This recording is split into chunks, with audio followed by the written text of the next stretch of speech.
Ladies and gentlemen, it is Thursday, March 7th, 2013. This is Flashpoint Radio. I am your host, Jay-Z, and I thank you again for joining me. And if this is your first time, thanks for coming to see me. Follow me on Facebook, facebook.com/FlashpointRadio, Twitter @FlashpointRadio, and please share this information, share these videos with your friends and family. You could be the one that could save their lives in the future. We're going to get into a hot topic on the Hill and around the country today, and an important topic for Flashpoint Radio, and that is the use of unmanned aerial drones. We've got some video this evening, and I've got an Alex Jones video to throw your way that I hope you'll watch after this that kind of deals with all of the information we're going to cover tonight. But we're going to start with this article from NBC. And this came out in February, the beginning of February, and this is kind of the beginning of all of the rigmarole that we've had on Capitol Hill this week. Justice Department memo reveals legal case for drone strikes on Americans. A confidential Justice Department memo concludes that the U.S. government can order the killing of American citizens if they are believed to be senior operational leaders of Al-Qaeda or an associate force, even if there is no intelligence indicating they are engaged in an active plot to attack the U.S. So that got some people a little bit upset, people that do care about the civil liberties of American citizens. Why should it? Because this is happening. They're there. From CNN.com, drone came within 200 feet of airliner over New York.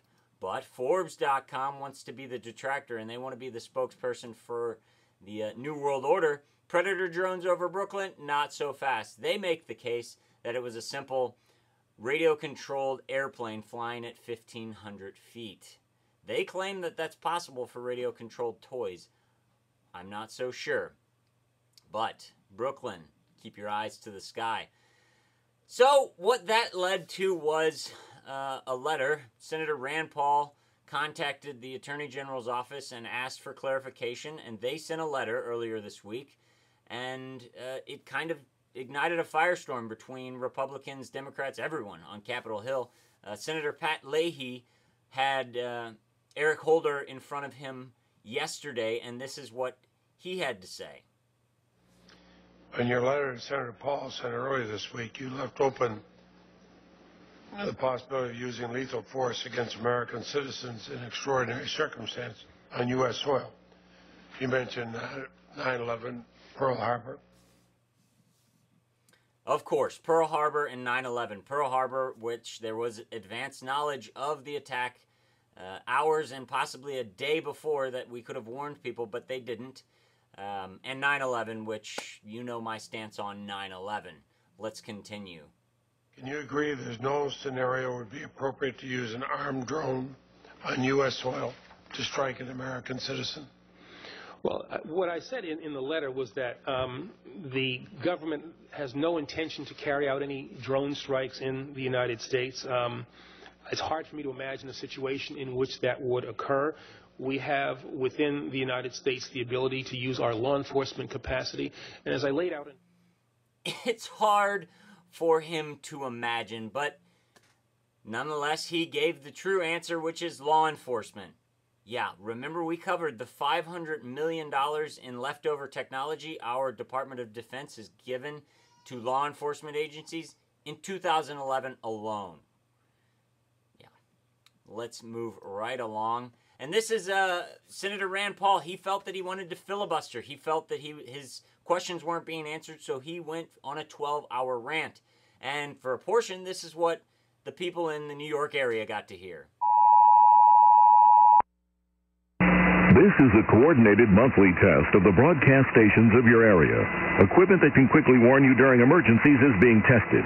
If this is a bit ironic, I do believe. After his filibuster, he was berated by the old dogs in the GOP. They had just dined with President Obama during his filibuster. From Washington Times, Graham McCain blast Paul filibuster. They told him he was making a mockery of our system of government. And Lindsey Graham said, quote, "I am going to vote for Brennan now because it's become a referendum on the drone program," referring to the nomination of Brennan to the head of the Secretary of Defense. And that is what Rand Paul was filibustering. And that leads us to this video of political posturing from Ted Cruz, Senator Ted Cruz out of Texas. Now, Ted Cruz and Rand Paul, they're great. They're better than almost everybody in Congress, in the Senate, and there are some good people in Congress. But remember, these are politicians, and they can read the winds of change, and they might see that liberty is becoming more popular, and they might want to be president. So take it with a grain of salt. I do like these people, and I will support their single statements. They're single statements. That does not mean I'll give any money to any of them or anything of that matter or support them wholeheartedly. I support statements they would make. But this is some excerpts from Ted Cruz. Does the Constitution allow a U.S. citizen on U.S. soil who doesn't pose an imminent threat to be killed by the U.S. government? I do not believe that. Again, you have to look at all of the facts, but on the facts that you have given me, and this is a hypothetical, I would not think that in that situation the use of a drone or lethal force would be appropriate, because... You keep saying appropriate. My question isn't about propriety. My question is about whether something is constitutional or not. Now, I'd like you to listen to this next part and the contempt in Eric Holder's voice. A person who is not engaged, as you've described, again, this is the problem with hypotheticals, but the way in which you have described this person sitting at the cafe, not doing anything imminently, the use of lethal force would not be appropriate, would not be something... I find it remarkable that you still will not give an opinion on the constitutionality. Let me move on to the next topic, because we've gone round and round. Let me be clear. Translate my appropriate to no. I thought I was saying no, all right? No. Well, then I am glad. And finally, here we go. This is what it's all about. This is what it's all about. The Overton Window. Thank you, Glenn Beck. Listen closely, because the window is about to be moved. I will point out that this week I will be introducing legislation in the Senate to make clear that the U.S. government cannot kill a U.S. citizen on U.S. soil absent an imminent threat. And I hope, based on that representation, that the department will support that legislation. Well, that's totally consistent with the letter that I sent to Senator Paul. Did you catch it? That's called the Overton Window. That's when the leaders, the rulers, the masters of everything that controls our lives, spreads our view of acceptable behavior and moves it closer to what they would like. So it used to be you couldn't kill a person, an American citizen, in the United States, no matter what. Now they have to pose an imminent threat. And well, back to the original article. Back to that NBC article that was from the beginning of February. And the problem it has with this 16-page white paper that was written is that it says, quote, "The condition that an operational leader presents an imminent threat of violent attack against the United States does not require the United States to have clear evidence of a specific attack on U.S. persons and interests will take place in the immediate future. Instead," it says, "an informed, high-level official of the United States government may determine that the targeted American has been recently involved in activities posing a threat, and there is no evidence that he has renounced or abandoned such activities." They have a problem with the redefinition of the term imminent. When the government defines the terms, it doesn't matter. They win. Ted Cruz, when you say things like, if they don't pose an imminent threat, they win, because now you're going to introduce legislation that will justify killing someone, an American citizen, on U.S. soil if the government determines they pose an imminent threat to the government. And well, anything can be the threat to the government. They're the ones determining what a threat is and what imminent is. Do you get it, Ted Cruz? Do you get it, Rand Paul? None. We want no drones. I personally don't want a standing army in this country. If we need to fight a foreign enemy, let's institute a temporary draft, fund it, get people out there, win a war, come home, and get rid of a standing army. That way we don't even have to deal with this.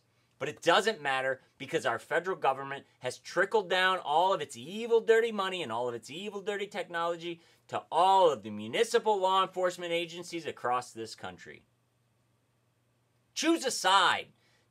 There will be a time soon, very soon, where you will have to choose a side, and I'm speaking to all of you, including law enforcement. Whose side are you going to be on?